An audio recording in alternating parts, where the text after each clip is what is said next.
Hello dear students, in this video we are going to learn about Ohm's law. Before discussing about Ohm's law, we'll quickly recall what all we have learned about current electricity in our previous videos.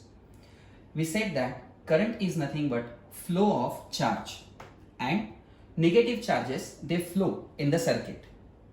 We also said that to make these negative charges flow in one single direction, we have to push them or provide external energy to them, and we do that by attaching battery in the circuit. Batteries, they have two terminals, a positive terminal and negative terminal.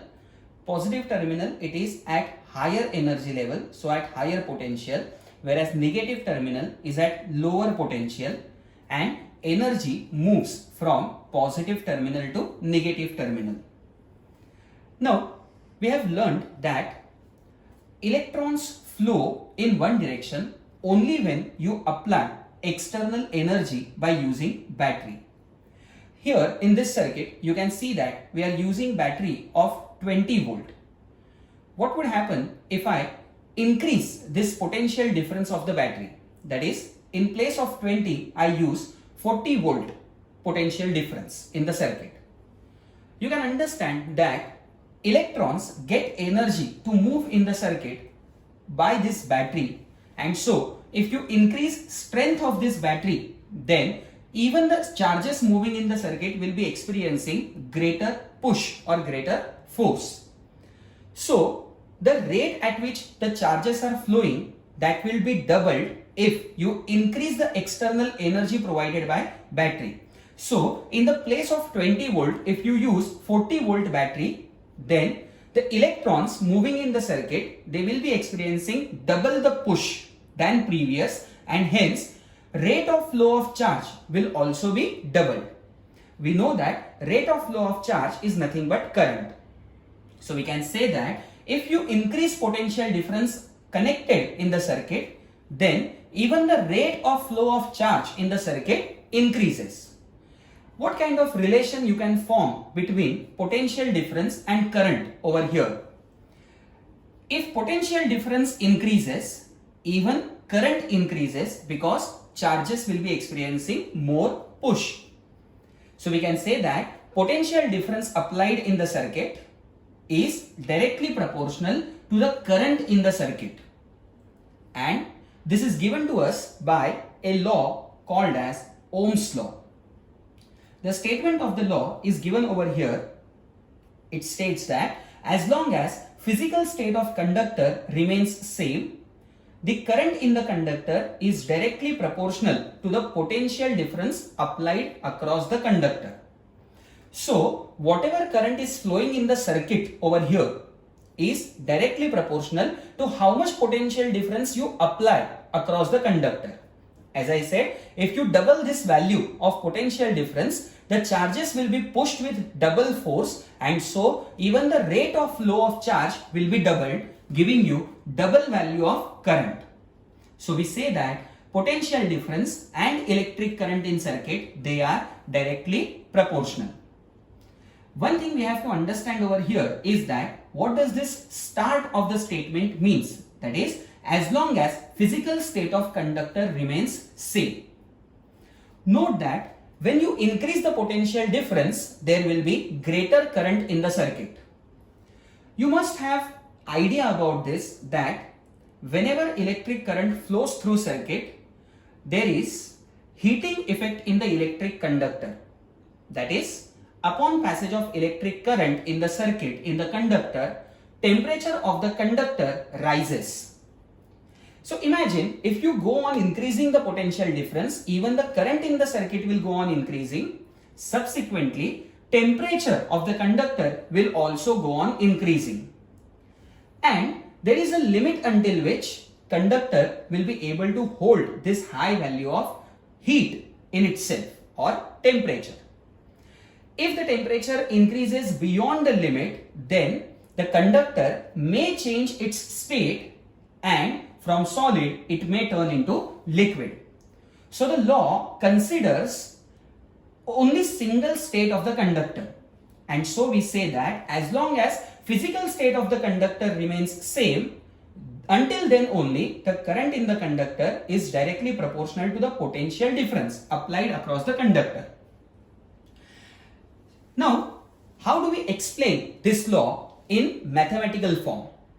Here you can see that we have written potential difference is directly proportional to current. So we have written V is directly proportional to I. V is the symbol for potential difference and I is the symbol for current. We know that whenever there is proportionality, to solve proportionality and form a mathematical equation from that, we use a constant. So here I have written that V equals to a constant into I. This constant over here is later labeled as or named as R, where R is nothing but resistance in the circuit. And so I'll get a formula V equals to R into I, where V is potential difference, R is resistance of the circuit and I is current. We will be discussing about resistance, origin of resistance and factors affecting resistance in a separate video. As of now, we will be just focusing on Ohm's law. In the next part of the video, we are going to discuss about what are ohmic conductors and non-ohmic conductors.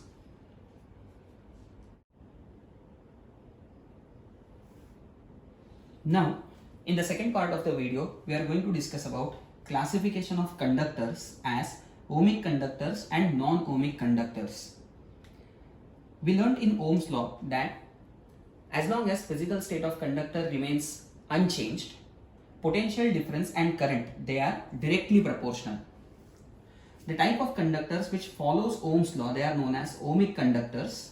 For example, metal conductors like copper, iron, etc. Whereas the ones which do not follow Ohm's law, they are known as non-ohmic conductors. It means that in these conductors, potential difference and current, they do not have direct proportional relationship. For example, lamp, diodes or semiconductors. We'll discuss about semiconductors in detail. Right now, we'll come back to ohmic conductors. To explain ohmic conductors, I have drawn a graph over here. You can see the graph that on x-axis of the graph, we have indicated potential difference, which is measured in volt. On y-axis, we have written current, which is measured in ampere. You can see the line that as potential difference increases, even current increases, and that too in same proportion. It means that if potential difference is doubled, even the current is doubled. When we draw this on the graph, we get a straight line which is passing through the origin. And so we can say that in such conductors, they are following Ohm's law, wherein potential difference and current, they are directly proportional. Talking about semiconductors, semiconductors are the devices which are generally insulators, that is, they do not conduct electricity, but when you make certain changes in their structure, in their crystals, they start conducting. Now, when we talk about semiconductors, as I said, they are generally insulators. So, when you go on increasing the potential difference, they will not start conducting immediately. You can see that on the graph. Here, again we have shown potential difference on x-axis and current on y-axis. If you can understand, from 0 volt to 0.7 volt, there is no current. So the line is progressing on x-axis, but it is not progressing on y-axis. This is called, the line is having run, but it is not having any rise on y-axis. So until 0.7 volt, there is no current in the conductor. But when the voltage reaches to 0.7 volt, at that time you can see a spike on y-axis. It means that there is current flowing in the circuit after voltage reaches to 0.7 volt. Now here you cannot say that current and potential difference, they are directly proportional. Such conductors are known as non-ohmic conductors. As I said over here, semiconductors, they conduct only when they gain certain amount of energy to start the flow of charge. For this particular semiconductor, that energy is gained when the voltage reaches to 0.7 volt. Unless it reaches to 0.7 volt, current will not be flowing in the circuit. So here they do not follow Ohm's law. I hope you are cleared with what is ohmic conductors and non-ohmic conductors. In this video, we have discussed about what is Ohm's law. Ohm's law states that potential difference and electric current, they are directly proportional. As potential difference increases, charge in the circuit experiences greater push and hence current also increases. Then we derived equation for Ohm's law, that is V is equal to I into R, where V is potential difference, I is current and R is resistance in the circuit. Here we have explained about classification of conductors as ohmic conductors and non-ohmic conductors. We also discussed about graphical representation of VI characteristics for ohmic conductors and non-ohmic conductors. Thank you.